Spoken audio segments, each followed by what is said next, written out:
Hi, today I'm going to show you how I paint one of my projects, a hummingbird.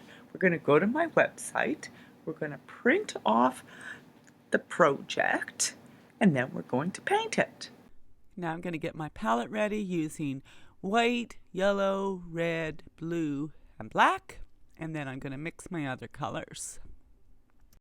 I do like to make my secondary colors, but you don't really have to. You really need red, yellow, blue, black, and white. I've made purple, orange, and green and brown, just so I have it if I need it suddenly. For his throat color, I'm going to use some red, yellow, and a little bit of green just to earthy it down. Not very much green, and I'm just going to paint the whole throat red. I'm going to clean my brush now with the green. The green is yellow, green, and a little bit of red just to earthy it just tiny. Now I'm going to just paint the whole bird green, and I'm going to smooth out my paint and make it look pretty even. Now I'm not being super careful. I'm not staying inside the lines. It doesn't really matter. You don't have to stay in the lines. I'm just using a smudgy brush right now, not a detailed brush. Yep, just smoothing it all out, smushing the paint in the paper. Now I'm going to mix up an earthy color. I'm going to use the brown that I made with red, yellow, and blue. And I'm putting it all in the shaded areas. So you shade on the bottom and opposite of the sun. I've got the sun coming from the right, and so everything on the left will be a little bit darker, and everything on the bottom is a little bit darker. Now I'm going to mix a dark color, and I'm going to use black and blue, maybe a little bit of purple. I don't like using pure black because it's just too flat. I always like to make it warm or cool. This time I made it cool by adding blue or purple blue. And once I put the color down, I do like to get a nice clean brush and just smudge the edge a little bit so that there's no hard edges. Yeah, just adding little dabs, dark in the shaded areas, light in the lighter areas. I ran out of color, so I have to make a little bit more, just the black, blue, and a little bit of purple. I like adding contrast to my work because it makes it show up. So I'll put the dark color down, get a clean brush, smudge it in a little bit. Put the color down, smudge it in a little bit. I do like to paint with two brushes, but an artist can also have a rag and wipe their brush off with the rag and then smudge it. Both works pretty good. Now I'm going to do a grayish, lightish color for his feet, so I used white, black, and a little bit of brown. Usually the feet and the beak are the same color. Usually. Now I'm going to add some highlights. That'll be on the top and on the right side of everything. I've mixed white with yellow and grayed it down just a little bit by adding a little bit of purple to it. Put some highlights on the highlighted areas, gives it more contrast. Now when I'm working on the eye, I'm going to use a much finer brush. This brush is actually an old brush that was kind of ruined, and I just cut the hairs off, and now it's a pretty good fine detailed brush. I quite like it. And again, highlights in the highlighted areas, shadows in the shadow areas. Lots of contrast makes it stand out. And then I smudge my brush. I'm smudging it with my finger. My fingers work pretty good too. I don't always have to use a brush. Again, with the fine brush, I'm going to add some more detail to his eyes. And to do a nice little line, I'll just do little dots all in a row and make it look like a nice thin little line. If I try to brush it, parts of it will be thick, parts will be thin. I kind of wanted it more even, so dots make it a lot easier to paint. This time with the beak, I did do a long stroke, and it worked pretty good, so I'm pretty happy with it. If you like it, you leave it. If you don't like it, you paint over top of it.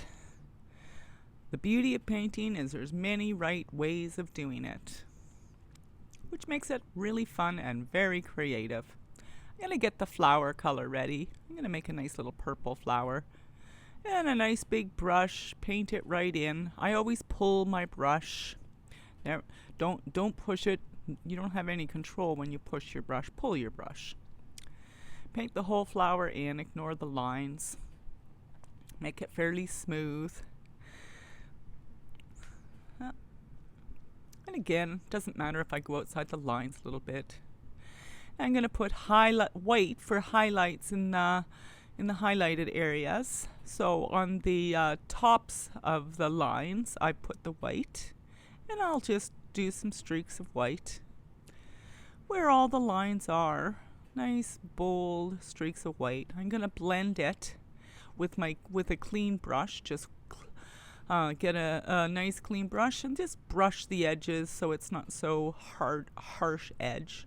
I don't want to blend too much because it'll blend the colors so it's all the same. We do want to see distinct different colors.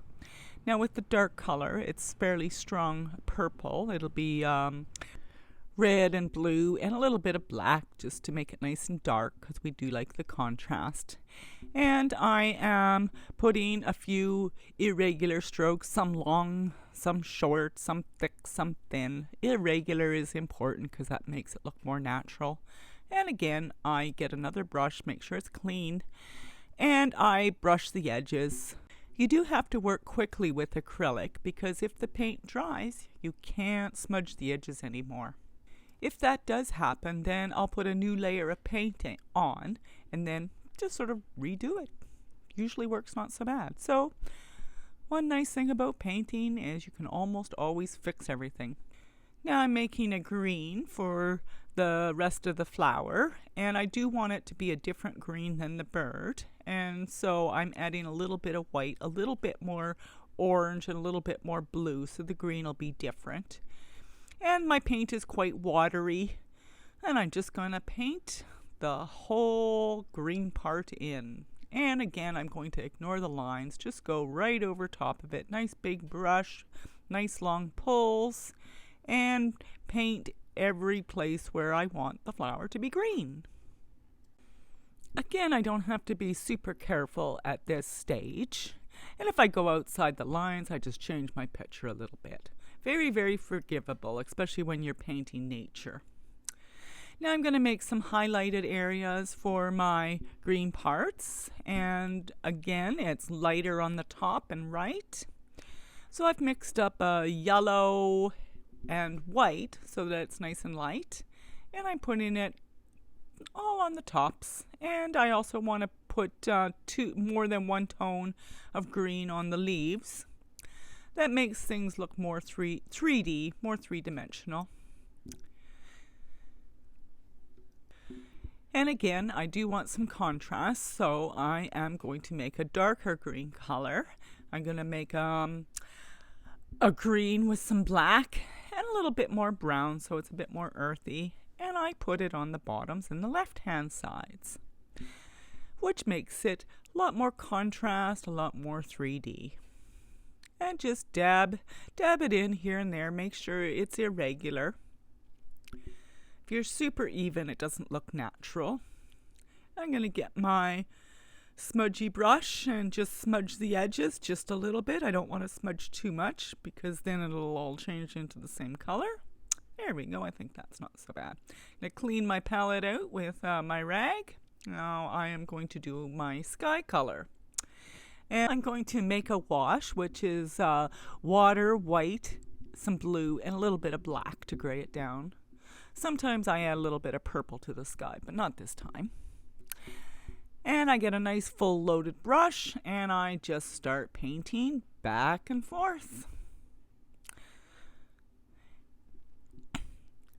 And again, I don't want any harsh lines where the sky is, so I will smush out the hard lines, maybe going the opposite direction and going over top of what I painted to get rid of all the hard lines. I want it nice and soft. And make sure that I go in all the nooks and crannies. If I go up and down, then I make sure that I go back and forth as my last layer, because this looks better when the sky when you paint the brush strokes back and forth. There we go. I think that's not so bad. Now I'm going to make a ground color, and I'm going to make it on the warmish side. So brown, white, and a little bit of black.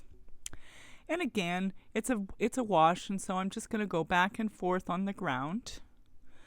Let's go back and forth. And again, I'd like to get rid of the harsh lines by going over top of them and smush them into the paper. And just go nice and quickly, smushing all that paint in.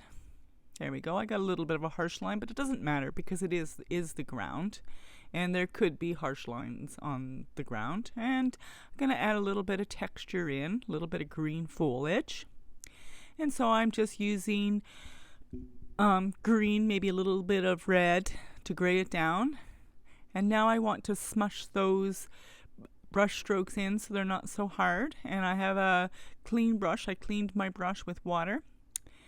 And just rub them a little bit, not too much because I don't want to smudge them too much.